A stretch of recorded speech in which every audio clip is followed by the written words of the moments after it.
Nápoles nunca fue una ciudad.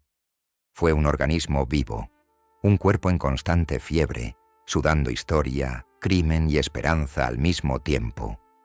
Bajo su cielo dorado, entre el canto de las campanas y el olor a sal, nació una criatura que el mundo llamaría la Camorra. No fue una organización, fue un instinto, una forma de sobrevivir cuando la ley era un rumor y la justicia una broma cruel. En el siglo XIX, Nápoles era una paradoja, la tercera ciudad más grande de Europa y, sin embargo, una de las más pobres. Las avenidas que brillaban frente al mar escondían callejones, donde la vida costaba menos que un trozo de pan.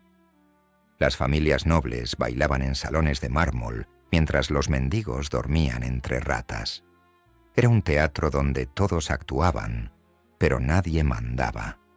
Y en ese vacío, entre la riqueza inútil y la miseria sin fin, el crimen encontró su religión. La Camorra no nació de la ambición, sino del hambre. De esa hambre que no solo retuerce el estómago, sino que también quema el alma. Los primeros camorristas no soñaban con poder ni con oro. Querían respeto. Querían existir en un mundo que los había olvidado. En los mercados y en los puertos, hombres sin nombre empezaron a organizarse. Controlaban el juego, la bebida, los favores. Cobraban a los vendedores por protección. Pero la protección era ellos mismos. Si el Estado no podía cuidar, ellos lo harían. A su manera. La palabra honor se convirtió en su bandera. Pero era un honor torcido, nacido de la desesperación. A esa nueva hermandad la llamaron l'Honorata Società. Y aunque juraban lealtad y justicia, su justicia era selectiva, su lealtad condicional. Su moral estaba escrita con cuchillos y sangre. La ley del más astuto, del que no teme ensuciarse las manos. Las cárceles fueron su universidad. En los oscuros pasillos de Poggioreale, los presos crearon su propio sistema de jerarquías, impuestos y castigos. Si querías un pedazo de pan, pagabas. Si querías dormir sin miedo, pagabas más. Allí dentro el Estado desaparecía y la Camorra se convertía en su sustituto. En prisión los camorristas aprendieron algo que cambiaría Italia para siempre. El poder no se impone, se administra.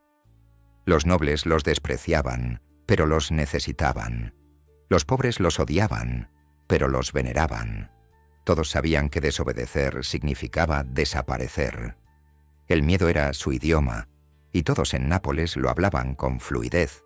A mediados del siglo XIX, la ciudad comenzó a transformarse.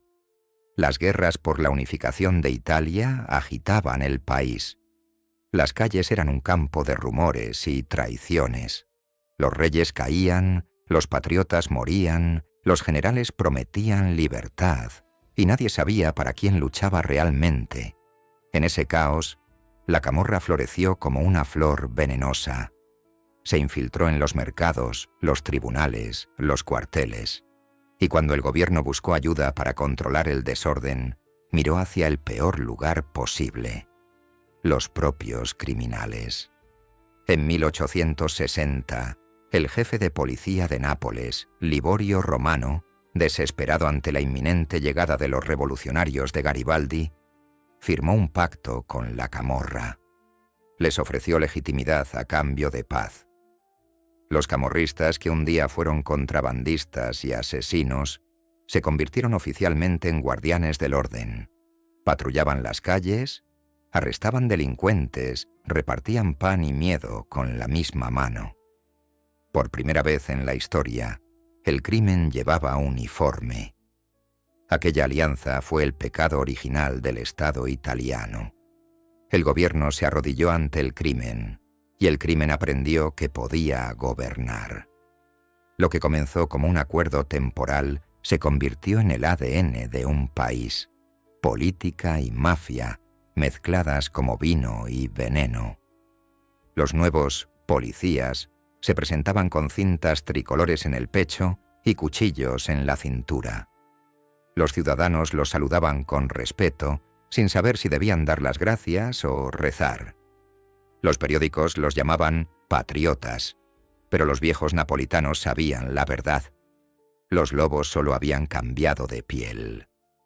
Cuando Garibaldi llegó a la ciudad, encontró una paz falsa. No había revolución ni orden, solo silencio. Un silencio tan espeso que parecía contener siglos de miedo. Los camorristas recibieron a los soldados como héroes, marchaban con ellos, sonreían frente a los fotógrafos, estrechaban manos y en secreto contaban su ganancia. Habían sobrevivido a todos los imperios, al español, al borbónico, al italiano, sin disparar un tiro. El crimen había aprendido a adaptarse como el agua, tomar la forma del vaso que lo contiene. Y así, mientras el nuevo reino de Italia nacía, la camorra también se reinventaba. Ya no eran solo ladrones o matones de barrio, eran empresarios, intermediarios, políticos en la sombra. Controlaban el comercio, los puertos, los contratos. Si un barco llegaba con mercancía extranjera, ellos decidían qué se descargaba, cuándo y cuánto costaba. La ley estaba escrita en papel, pero la realidad estaba escrita en sangre. Nápoles creció, pero sus heridas nunca cerraron. La pobreza siguió siendo su raíz más profunda, y la corrupción, su savia. En los cafés se hablaba de modernidad, pero en los callejones, la camorra ya pensaba en el futuro, no en el siguiente día, sino en el siguiente siglo. Sabían que la historia olvida los nombres, pero no los sistemas, que los hombres mueren, pero las estructuras aprenden. Y así, sin planearlo, sin profecías ni héroes, la camorra se convirtió en algo más que una organización. Se convirtió en una cultura, en una forma de ver el mundo, en una sombra que se extiende donde la luz no llega. Porque en Nápoles, la línea entre el bien y el mal no es una frontera, es un espejo. Y quien se mira demasiado tiempo en él, termina viendo su propio reflejo con una sonrisa torcida. El siglo XIX se apagaba. Europa hablaba de progreso, de industrias y ciencia. Pero Nápoles seguía siendo un teatro de máscaras. Cada noche las luces del puerto brillaban sobre las aguas oscuras, como si nada malo pudiera esconderse debajo. Pero debajo se movía algo, lento, antiguo, paciente, una criatura con 1000 cabezas, una que no se puede matar porque siempre encuentra otra forma de vivir. La camorra no había sido derrotada. Apenas había despertado. Las cárceles de Nápoles siempre fueron más que un castigo. Eran un espejo del país. Dentro de sus muros no se cumplía la ley. Se reinventaba. Lo que para el resto del mundo era el fin, para la camorra era el comienzo. Allí, donde el Estado olvidaba a los hombres, los camorristas aprendieron a gobernarlos, y en la oscuridad húmeda de las celdas, la hermandad que había nacido en los callejones se convirtió en un imperio. Poggio Reale, el infierno con nombre de barrio, fue su palacio. En sus pasillos, los capos no eran prisioneros, eran reyes. Controlaban la comida, los cigarrillos, los colchones, incluso el aire. Los carceleros obedecían más al cuchillo que al uniforme. Los presos pagaban una cuota por todo, por dormir, por comer, por respirar sin miedo. Era un sistema perfecto en su perversión, un gobierno invisible, hecho de favores, amenazas y fe. Cada nuevo recluso que entraba en esas celdas comprendía rápidamente la verdad. La camorra era la ley. Si querías sobrevivir, jurabas lealtad. Si rompías el juramento, te convertías en ejemplo. Los rituales de iniciación se hacían en silencio, a la luz temblorosa de una vela. Un corte en la palma, una oración, un juramento eterno. Que mi sangre me condene si traiciono. Aquel dolor era más sagrado que cualquier misa. Era el nacimiento de un nuevo soldado. En los registros oficiales, la camorra seguía siendo una pandilla de rateros, pero en la práctica era una nación dentro de otra nación. Tenía ministros, contadores, jueces. En cada pabellón había un jefe, en cada celda un informante. El dinero y la información fluían como sangre. Nada se movía sin permiso del capintesta, y si el Estado intentaba imponer orden, encontraba resistencia más inteligente que sus leyes. Porque la camorra entendió pronto que la fuerza no dura, pero el control sobrevive. La ciudad allá afuera seguía su ritmo de miseria y fiesta. Los vendedores ambulantes gritaban entre las plazas, los nobles celebraban bailes y los soldados hablaban de la nueva Italia. Pero todo, desde el mercado del pescado hasta el puerto, respondía a un solo pulso, el de los jefes tras las rejas. Los contratos de construcción, los impuestos clandestinos, el comercio negro, nada escapaba a su sombra. En Nápoles, el crimen ya no se escondía. Se institucionalizaba. Los capos habían descubierto su mayor arma, la necesidad. No tenían ejércitos, pero sí hambre que alimentar. Cada favor dado a un pobre era una deuda. Cada deuda, un voto. Cada voto, poder. Cuando el Estado no podía dar justicia, la camorra la vendía. Cuando no podía dar pan, la camorra lo entregaba. Y cuando el Estado levantaba su bandera, los camorristas ya habían pintado su escudo debajo. El pueblo lo sabía y lo aceptaba. Porque en los barrios más bajos, entre los muros llenos de humedad y los altares de santos cubiertos de polvo, la camorra era lo más parecido a un dios, invisible, caprichoso, pero presente. Los niños crecían escuchando su nombre como una amenaza y una promesa. Las madres lo maldecían en la cocina y lo invocaban en las oraciones. La contradicción se volvió costumbre. Y en Nápoles, la costumbre siempre vence a la moral.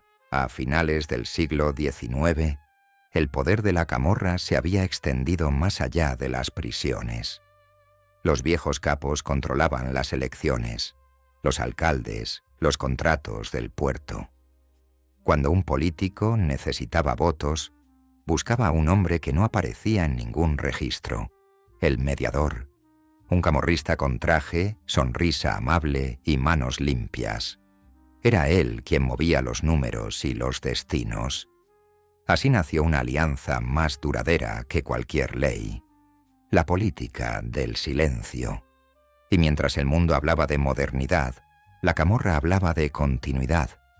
Ya no necesitaba las armas, su fuerza estaba en la estructura, en saber que los hombres cambian, pero el miedo no, que los gobiernos caen, pero el hambre no muere, y que un país que se construye sobre la desigualdad siempre tendrá espacio para un amo en las sombras.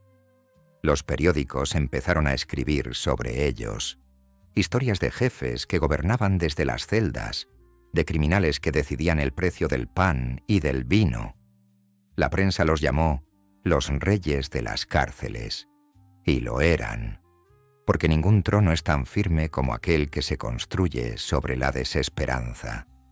Pero incluso dentro del poder absoluto, algo se movía. Los jóvenes y los impacientes, los que soñaban con más, empezaron a desafiar a los viejos capos. Decían que los tiempos habían cambiado, que la camorra debía salir de las sombras y conquistar las calles con su propio nombre. Los viejos los miraban con desprecio. Habían aprendido que la discreción vale más que el orgullo. Pero el orgullo es una fiebre, y en Nápoles las fiebres siempre se contagian. El equilibrio empezó a romperse. Las prisiones, antes templos de orden criminal, se convirtieron en campos de batalla. Los cuchillos reaparecieron. Las alianzas se quebraron. Los muertos volvieron a hablar a través de la venganza. Y una vez más, la historia napolitana repetía su ritual favorito: el caos disfrazado de destino. El Estado ciego y torpe Creyó ver oportunidad en aquella fractura. Lanzó su primera gran ofensiva. Redadas, juicios, condenas.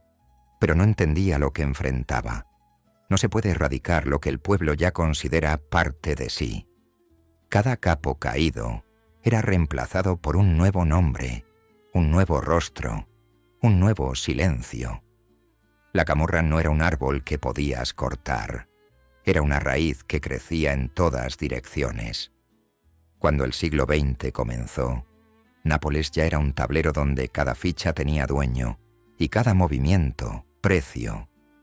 Los barrios más pobres se habían convertido en fortalezas, las cárceles en oficinas, los cementerios en archivos de la historia invisible. La camorra ya no necesitaba imponerse con balas. Le bastaba con existir. Porque en Nápoles, todo lo que dura demasiado tiempo termina convirtiéndose en tradición. Y así, en las sombras de las celdas, entre ecos de rezos y gritos, los reyes de las cárceles siguieron reinando. No con coronas, sino con miedo. No con ejércitos, sino con hambre. Y mientras el país soñaba con modernidad, ellos escribían su propia versión del progreso. Una donde el poder no cambia de manos, solo de nombre.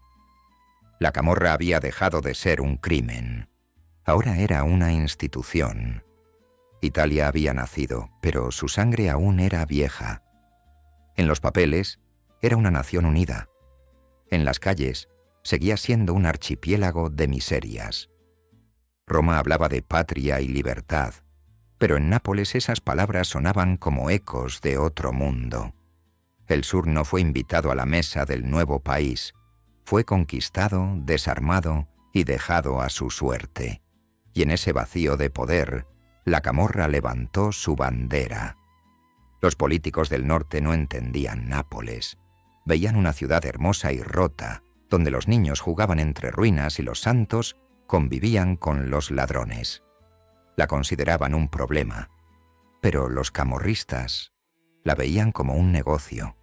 Donde otros veían caos, ellos veían oportunidad. Y así, mientras el nuevo gobierno intentaba imponer leyes desde Roma, la camorra imponía su propio orden desde las sombras. El Estado necesitaba votos. La camorra tenía los votos. El Estado necesitaba paz. La camorra podía garantizarla. El Estado necesitaba autoridad. La camorra ofrecía miedo. El trato fue sencillo, casi natural. Nadie lo firmó, nadie lo mencionó, pero todos lo cumplieron. Era el pacto más antiguo del mundo. Tú me das poder, yo te doy silencio. A finales del siglo XIX, las elecciones se convirtieron en un ritual corrupto. En los barrios pobres, los camorristas controlaban cada urna. Los votantes eran guiados al colegio electoral por hombres con sombrero y mirada fría. A veces les daban dinero, a veces pan, a veces solo una promesa: recuerda quién te cuida. Y así, voto a voto, amenaza a amenaza, la camorra se volvió parte del Estado que alguna vez la llamó enemiga. Los periódicos hablaban de democracia, pero en Nápoles la democracia tenía un precio. Los alcaldes eran elegidos en las tabernas. Los contratos se decidían en cafés con humo y whisky barato. Los políticos viajaban al sur a besar manos, no del pueblo, sino de los capos. Detrás de cada discurso sobre el futuro había una deuda con el pasado. Fue en esa época cuando la camorra descubrió su mayor talento, el de disfrazarse. Ya no necesitaba mostrarse como amenaza. Aprendió a ser útil, a construir caminos, a financiar obras, a ofrecer trabajo. El crimen se volvió respetable. El dinero lavó los pecados. Pero la fe del pueblo siguió siendo la misma. Los viejos seguían rezando a los santos, los jóvenes a los camorristas. Ambos buscaban milagros. Ambos sabían que los milagros no eran gratis. La camorra se convirtió en religión sin iglesia, en una misa diaria donde las ofrendas eran la obediencia y el miedo. En 1884, una nueva plaga golpeó la ciudad, el cólera. Miles murieron en los barrios más pobres. El Estado tardó semanas en reaccionar. Los camorristas no. Distribuyeron comida, quemaron cadáveres, impusieron cuarentenas. Por un breve instante, el pueblo los llamó héroes. Pero cada ayuda tenía su factura. Cuando la epidemia pasó, los vivos ya le debían su vida a la camorra. Y eso, en Nápoles, era un contrato eterno. El poder se había vuelto silencioso, sutil, elegante.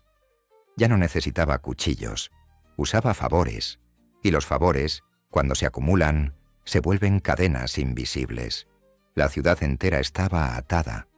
Nadie era libre, pero nadie se atrevía a quejarse, porque la camorra había aprendido algo que ni la policía ni los gobiernos lograron entender. El miedo no se impone, se educa.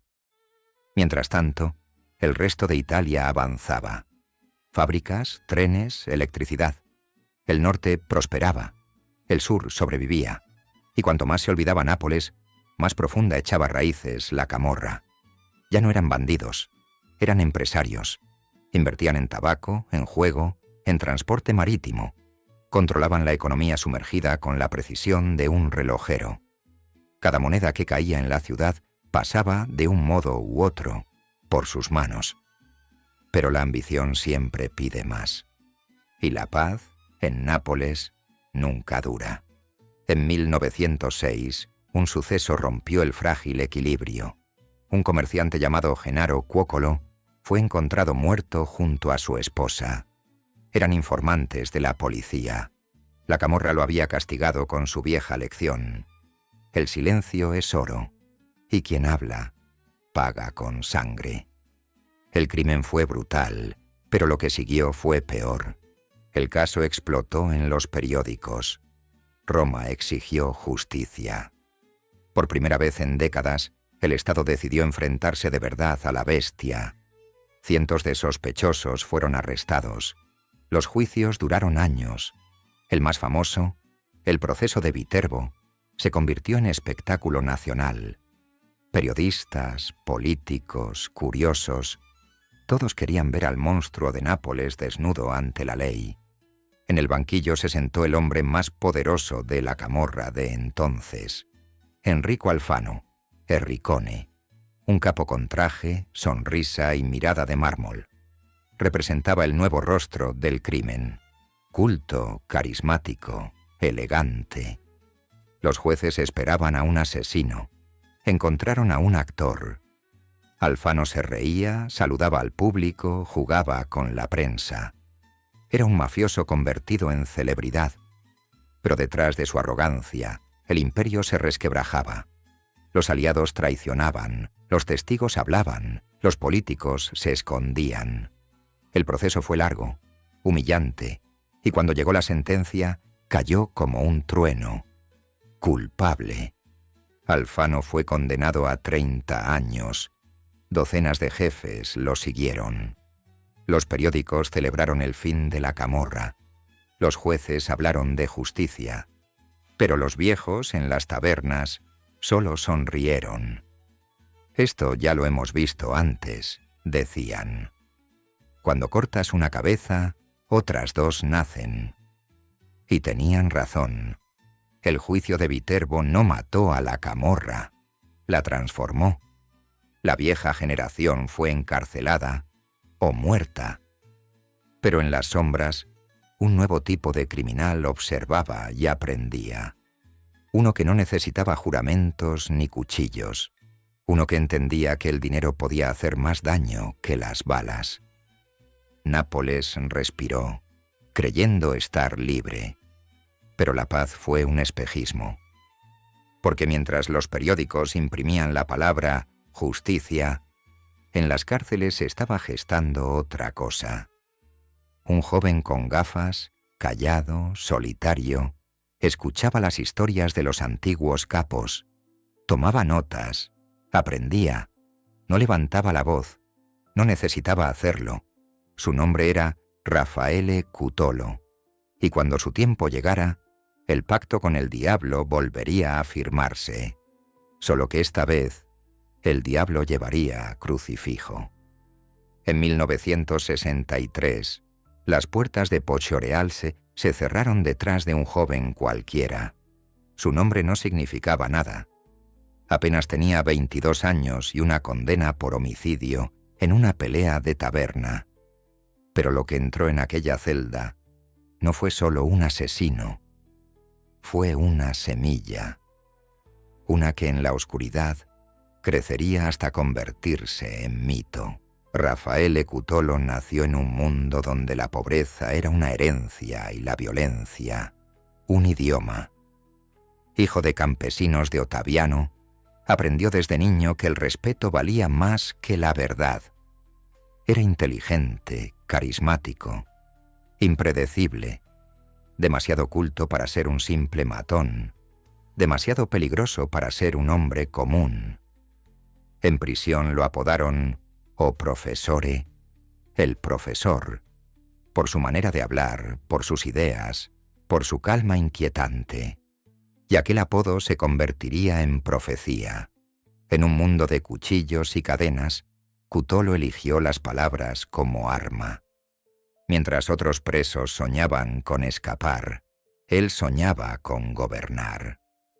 Leyó compulsivamente historia, religión, filosofía, política. Descubrió algo que los capos de antaño nunca comprendieron: que el poder verdadero no nace del miedo, sino de la fe, y que un hombre puede dominar 1000 cuerpos si conquista una sola mente. La cárcel era su laboratorio.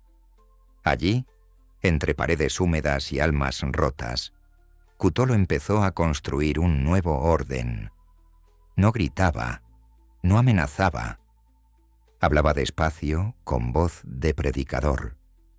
Prometía protección, justicia, propósito. Y los hombres, hambrientos de sentido, lo siguieron. Uno a uno, los convictos comenzaron a jurarle lealtad, no al dinero, no a la venganza, a él. Así nació la nueva Camorra Organizzata, la nueva Camorra organizada. No era una banda, era una religión. Un credo donde la sangre servía de sacramento y la obediencia de oración. Los viejos rituales fueron reescritos, los juramentos se hicieron liturgia. Los miembros no se llamaban soldados, sino hermanos. Y su jefe no era un capo, sino un mesías de acero. Fuera de los muros, Italia vivía años de plomo. Terrorismo, crisis, corrupción. Las ciudades ardían entre huelgas y bombas. El Estado perdía el control y los pobres perdían la fe. Era el momento perfecto para un profeta, y Cutolo lo supo. Desde su celda gobernaba con precisión quirúrgica.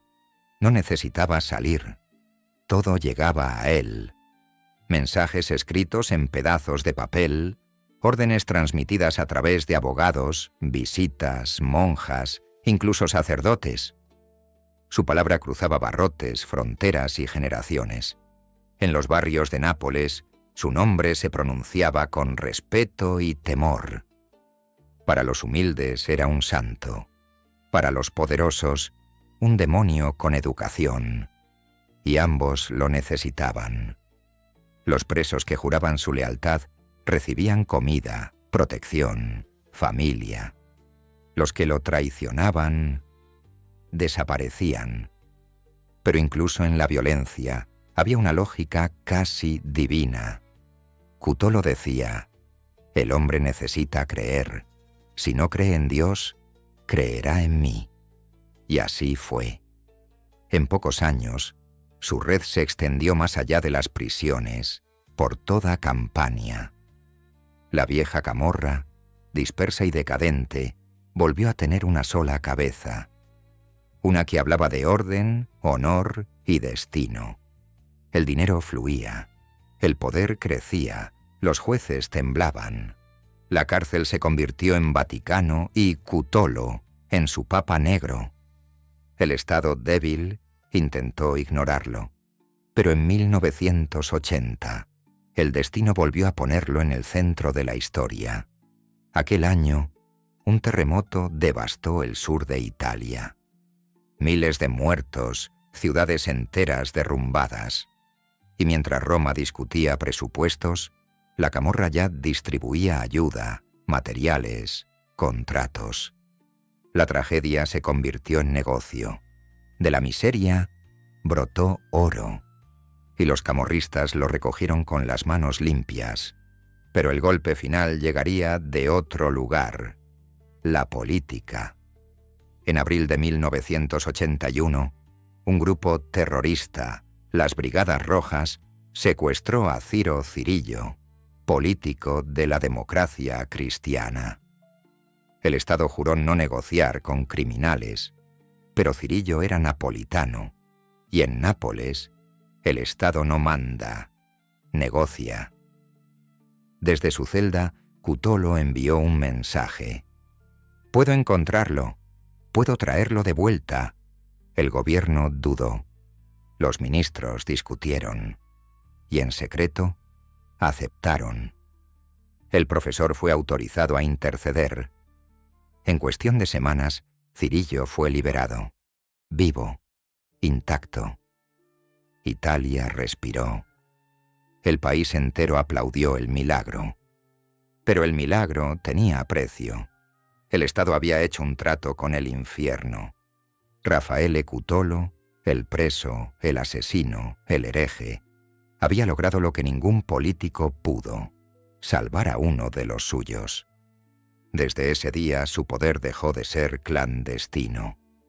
Los periódicos lo llamaban el rey de las cárceles, el salvador del sur, el profeta del crimen. Las madres colgaban su retrato junto a la Virgen. Los jueces lo temían. Los ministros lo consultaban. El país entero lo conocía.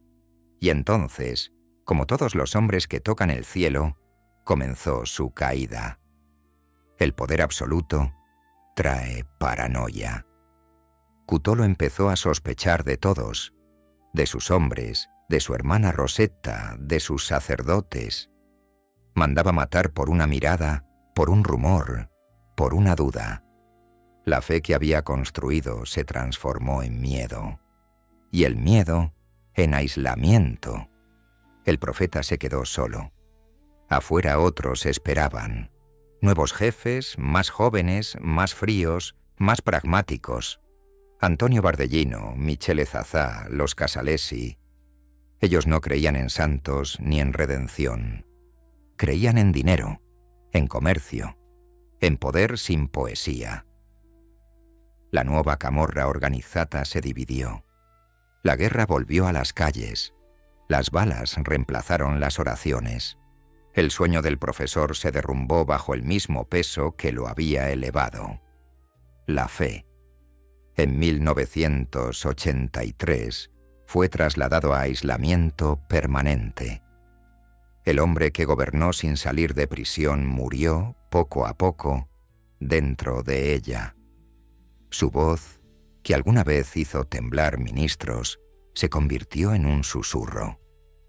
A veces, los guardias decían escucharlo murmurar versos de Dante, o rezos, o tal vez solo hablaba consigo mismo. El juicio de Nápoles no fue un tribunal, sino una revelación. Mostró al mundo que en Italia, la frontera entre el Estado y el crimen no es un muro, es un espejo. Y al mirarse en él, ambos descubren el mismo rostro. Cutolo cayó, pero su idea, su orden, sobrevivió. Porque los hombres pueden morir en prisión, pero los mitos nunca cumplen condena. Y en las calles de Nápoles, entre las sombras del Vesubio y los ecos del mar, ya se oía el murmullo de una nueva era, más fría, más silenciosa, más rentable. La era de los contrabandistas. Cuando el eco del nombre de Raffaele Cutolo comenzó a desvanecerse tras los muros de la prisión, Nápoles no volvió a respirar, simplemente cambió de aire. Las oraciones se callaron, pero el sonido del dinero empezó a hablar más fuerte. El sur de Italia entraba en una nueva época, la era de los contrabandistas. Los hombres que ya no necesitaban sangre para gobernar, solo rutas, puertos y cuentas bancarias. El crimen dejó de tener rostro y empezó a tener estructura. La nueva camorra organizzata se desintegraba bajo el peso de su propio fanatismo. Y en su lugar surgía una nueva generación de jefes que no creían en santos ni en juramentos, solo en la matemática del poder. Su dios era el dólar, su misa, el contrabando, su evangelio, el silencio. Entre ellos, un nombre se alzó como un susurro que pronto se convirtió en trueno. Antonio Bardellino. Era distinto a todos los que lo precedieron, sin discursos ni sermones, sin necesidad de levantar la voz. Bardellino no quería ser un rey, quería ser una empresa. Había nacido en Casal di Principe, un pueblo de calles polvorientas y esperanzas rotas, donde los jóvenes aprendían desde niños que el Estado solo existía en los sellos de las facturas, no en la vida real. Desde allí levantó un imperio que cambiaría para siempre la naturaleza de la camorra. Mientras Cutolo predicaba la fe, Bardellino predicaba la eficiencia. Donde el primero gobernaba con miedo, el segundo lo hacía con organización. Transformó el crimen en un sistema logístico. Controlaba los puertos, los camiones, las aduanas. Los barcos llegaban desde América Latina cargados de cigarrillos y cocaína, y partían vacíos, llenos de ganancias. Cada contenedor era una oración al nuevo dios de Nápoles. El dinero fácil. Pero lo que realmente lo distinguía no era el contrabando, sino la visión. Bardellino entendió que la camorra debía modernizarse o morir. Ya no bastaba con dominar las calles, había que dominar los mercados. Invirtió en construcción, turismo, alimentación, lavó dinero a través de hoteles, cooperativas, empresas fantasmas. Mientras el norte de Italia presumía de progreso, el sur lo imitaba, en su versión clandestina. Los Casalesi, su clan, su familia, su ejército, aprendieron rápido. Eran campesinos convertidos en magnates, hombres que sabían mover mercancía y callar a tiempo. La vieja camorra era un puñal, la nueva, un banco. Sus armas eran contratos, licitaciones y facturas. Donde antes había sangre, ahora había firmas. Donde antes se mataba por honor, ahora se negociaba por millones. El contrabando se convirtió en arte. Desde las costas de Campania hasta las selvas de Colombia, una red invisible unía a mafiosos, empresarios y políticos. Cada cigarrillo ilegal, cada kilo de droga, cada tonelada de cemento pasaba por sus manos. Nápoles se transformó en una de las arterias más importantes del crimen global. Y sin embargo, en sus calles, la gente seguía riendo, rezando, viviendo, porque el poder más peligroso es el que no interrumpe la rutina. Mientras tanto, Roma miraba hacia otro lado. El país había aprendido a convivir con su propio cáncer. Los contratos públicos fluían hacia el sur, las obras se multiplicaban, los votos también. El dinero de la reconstrucción del terremoto aún se movía como sangre vieja en venas corruptas. La camorra ya no necesitaba esconderse. Era parte de la economía. Era su columna vertebral invisible. Pero el éxito trae traición. Siempre. El imperio de Bardellino empezó a dividirse como un cuerpo sin alma. Demasiado dinero, demasiados socios, demasiadas ambiciones. Los capos de segunda línea, Francesco Schiavone, Sandokan, Francesco Bidognetti, Cicciotto e Mezzanotte y otros, empezaron a soñar con su propio trono. La organización que Bardellino había construido como una empresa comenzó a fragmentarse como un espejo roto. Cada pedazo reflejaba la misma codicia, el mismo vacío.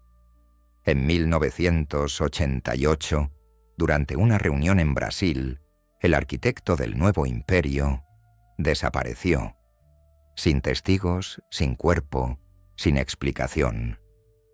Se dijo que fue traicionado, que su propio clan lo devoró como Saturno a sus hijos. Otros afirmaron que fingió su muerte y escapó, pero la verdad en Nápoles no importa.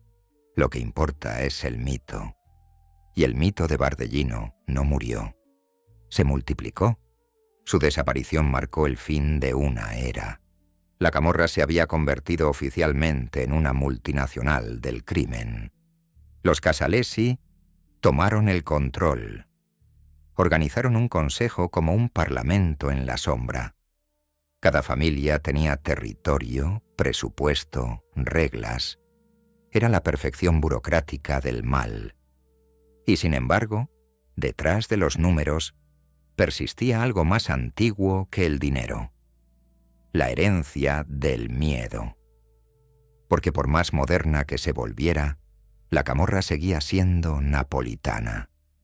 Seguía latiendo al ritmo del sur, intensa, emocional, imprevisible. Seguía naciendo de la pobreza y alimentándose de la indiferencia. El sistema podía cambiar, los métodos podían pulirse, pero el alma seguía siendo la misma. El sur de Italia, olvidado por el progreso, había encontrado su propio modelo de desarrollo. El crimen como institución. Las fábricas cerraban, los jóvenes emigraban, pero las cuentas bancarias del clan crecían. La Camorra era el único empleador que nunca hacía huelga, el único gobierno que cumplía sus promesas, el único sistema que, en su brutalidad, funcionaba. El contrabandista se había convertido en empresario, el empresario en político, el político en cómplice, y el círculo se cerraba con perfección matemática. Las calles de Casal di Principe, de Nápoles, de Aversa, seguían llenas de vida. Los niños jugaban fútbol frente a las casas de los capos, las madres colgaban ropa al sol, los curas daban misa con prudencia. Pero todos sabían que la paz tenía dueño, que el orden era prestado y que el precio, tarde o temprano, siempre se pagaba. Porque la historia del sur nunca cambia. Los héroes se convierten en monstruos, los monstruos en leyendas y las leyendas en negocio. Bardellino se había ido, pero su legado flotaba sobre Nápoles como el humo de un cigarrillo interminable. Un humo que asfixia, que seduce, que nunca se disipa. Y bajo ese humo, la ciudad seguía girando, hermosa y condenada, como si no recordara que cada ladrillo de su progreso fue puesto por manos manchadas de sombra. La era de los contrabandistas había comenzado, y nadie, ni el Estado, ni la Iglesia, ni el tiempo, podía detener su maquinaria perfecta. El silencio nunca dura mucho en Nápoles. Bajo su cielo azul, la calma siempre es una pausa antes del trueno. Y cuando la era de los contrabandistas alcanzó su punto más alto, el sur volvió a hacer lo que mejor sabe hacer: arder. El dinero había reemplazado a la fe, pero el hambre seguía allí. Los clanes, inflados de poder, empezaron a mirarse con recelo. La fortuna que los había unido ahora los separaba. Las alianzas se volvieron sospechas, las reuniones trampas. Y en las noches sin luna, el aire se llenó del olor a gasolina y pólvora. A finales de los 80, la camorra ya no tenía rostro. Eran demasiados. Demasiadas manos sobre el mismo botín, demasiados nombres disputando la misma sombra. Los Casalesi, los Alfieri, los Nuvoletta, los Zazà. Cada familia un ejército. Cada calle una frontera. Y cada traición un funeral.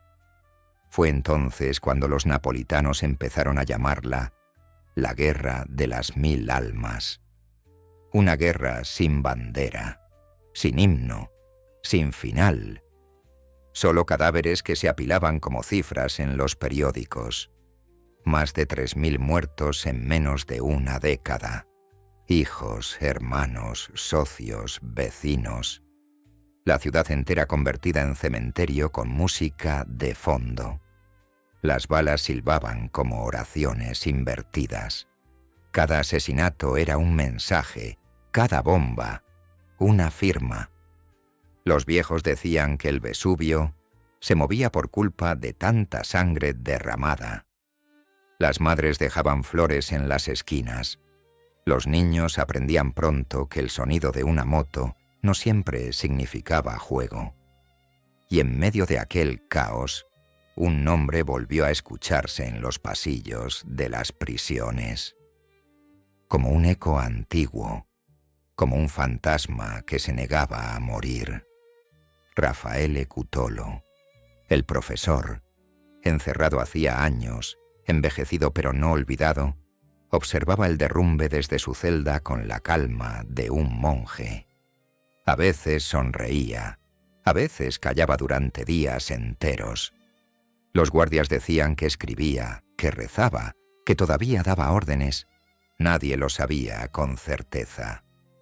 Pero todos sentían que su sombra seguía viva. Los nuevos capos lo odiaban y lo admiraban a la vez. Había sido el primero en dar forma a la fe del crimen, el primero en entender que la violencia sin propósito se disuelve, que el miedo sin estructura se pierde. Ellos habían heredado su método, pero no su alma. El negocio los había hecho ricos, pero también huecos. Tenían poder, pero no propósito.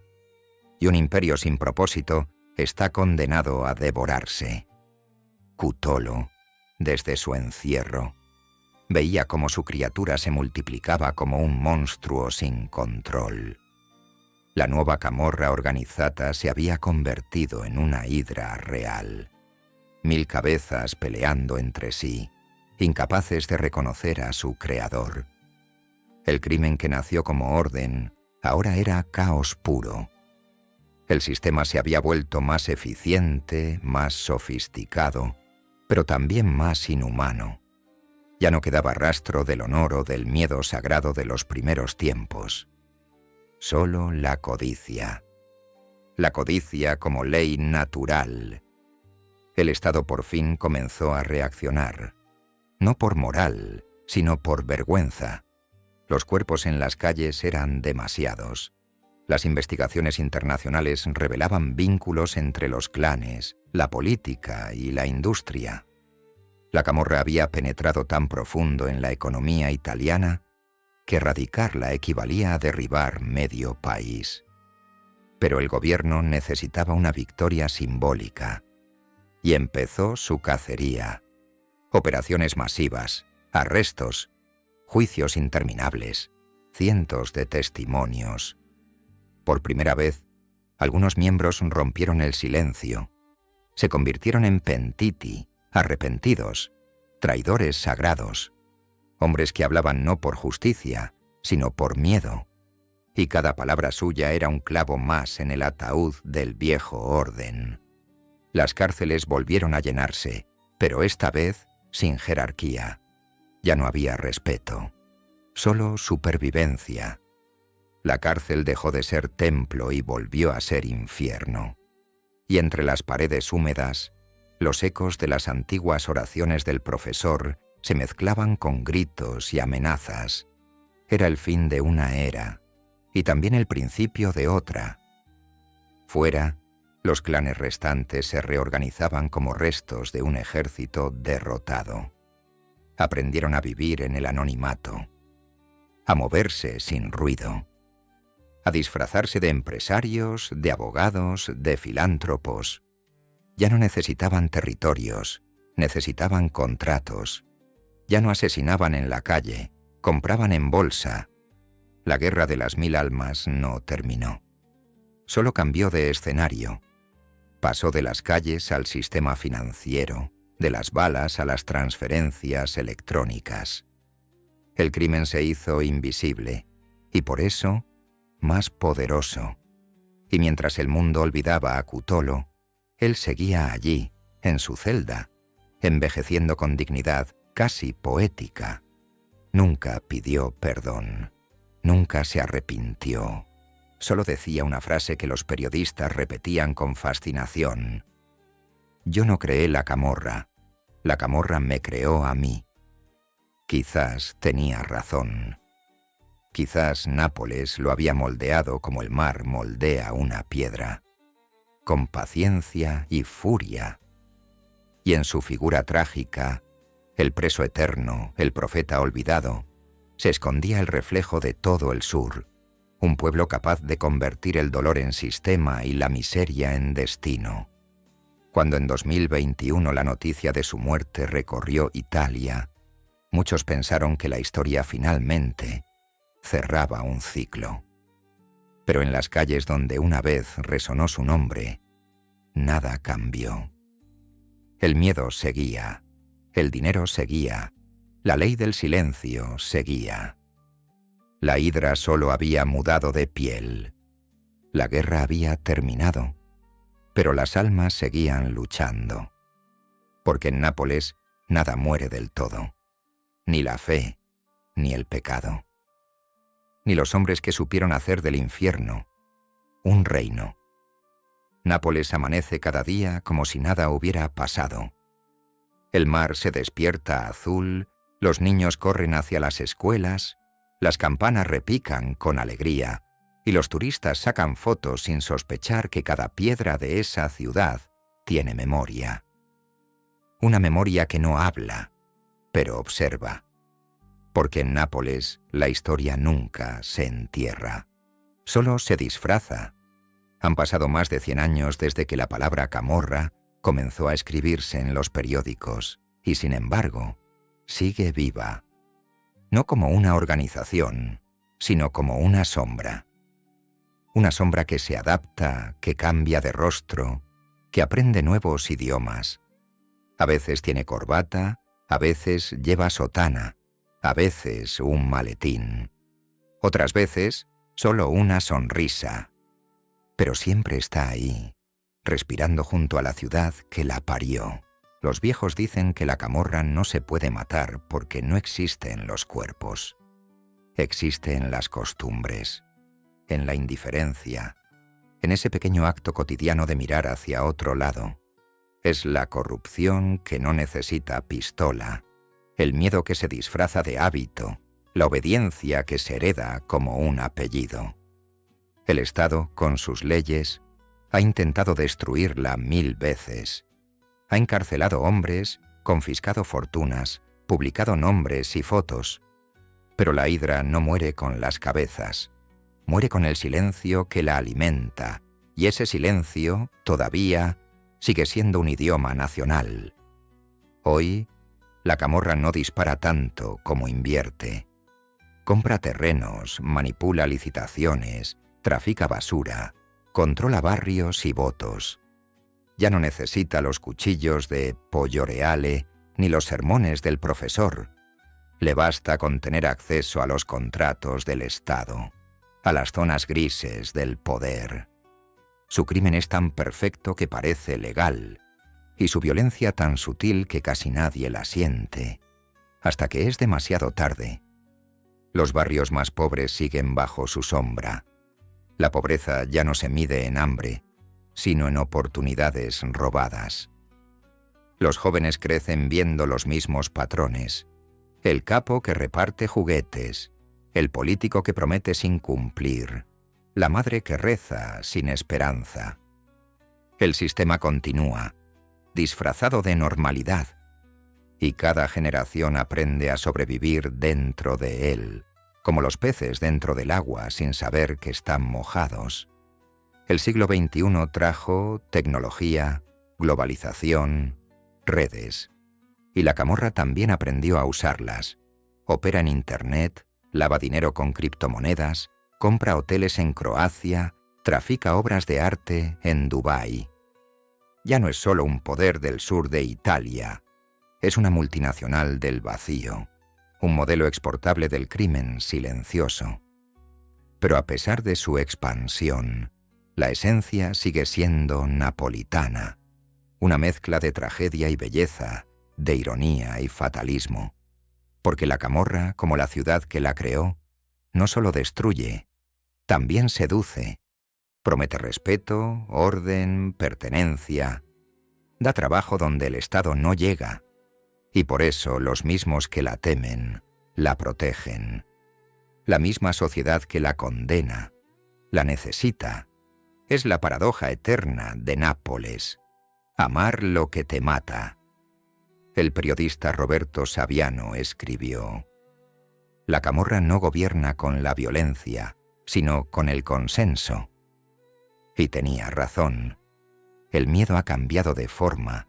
Ya no grita, susurra, ya no amenaza, persuade. Ha aprendido a moverse como la brisa marina, invisible, constante, inevitable. Cada tanto, un nuevo escándalo sacude la prensa. Una redada, un arresto, un juicio. Y el país vuelve a preguntarse cómo es posible que todavía exista. Pero nadie se atreve a mirar la raíz, porque la camorra no es una enfermedad ajena, es el reflejo de lo que todos hemos permitido. El Estado la necesita para controlar el caos, los políticos la usan para ganar elecciones, los empresarios la aprovechan para reducir costos, y el pueblo, cansado de esperar justicia, acepta su autoridad. Así la hidra no gobierna por fuerza, sino por acuerdo. Un acuerdo tácito, cómplice, cómodo. El pacto eterno entre la desesperación y el poder. En los muros de los barrios viejos aún se leen nombres pintados: Bardellino, Alfieri, Cutolo. Fantasmas que el tiempo no ha borrado. Algunos los recuerdan como monstruos, otros como benefactores. Ambos tienen razón, porque la verdad en Nápoles siempre es dual, contradictoria, imposible de encerrar en una sola frase. La ciudad ama a sus verdugos como ama a sus santos, con la misma devoción melancólica con que mira al mar. Hoy, cuando cae la noche y las luces del puerto se reflejan sobre el agua, parece que la ciudad flota entre dos mundos, uno real, otro invisible, uno hecho de vida cotidiana, otro hecho de silencios y pactos.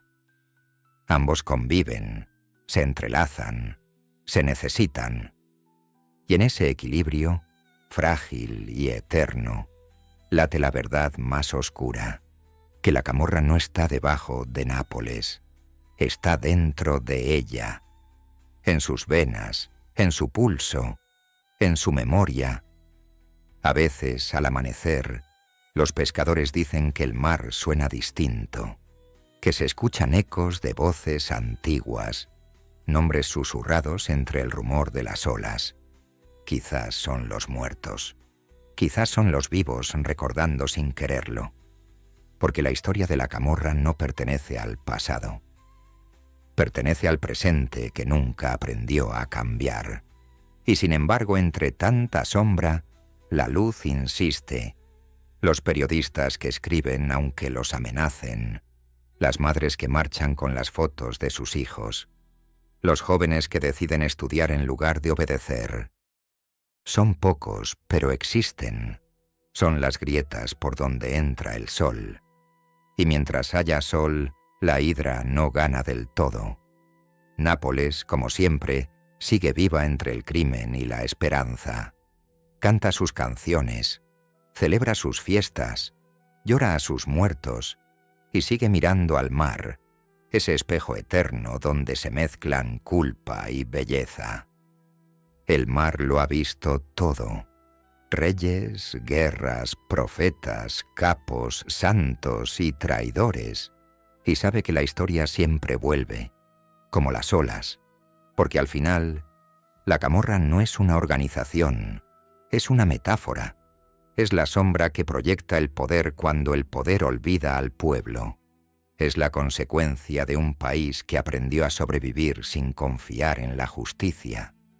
Es la voz interior que susurra: haz lo que debas, pero no te dejes morir. Y así seguirá. Mientras haya pobreza, habrá padrinos. Mientras haya olvido, habrá silencio. Mientras haya miedo, la hidra respirará. Tal vez no la veamos, pero está ahí oculta bajo el asfalto, esperando su próxima resurrección. Porque Nápoles nunca entierra del todo a sus hijos. Solo los transforma en leyenda. Y las leyendas, como la hidra, no mueren, solo cambian de rostro.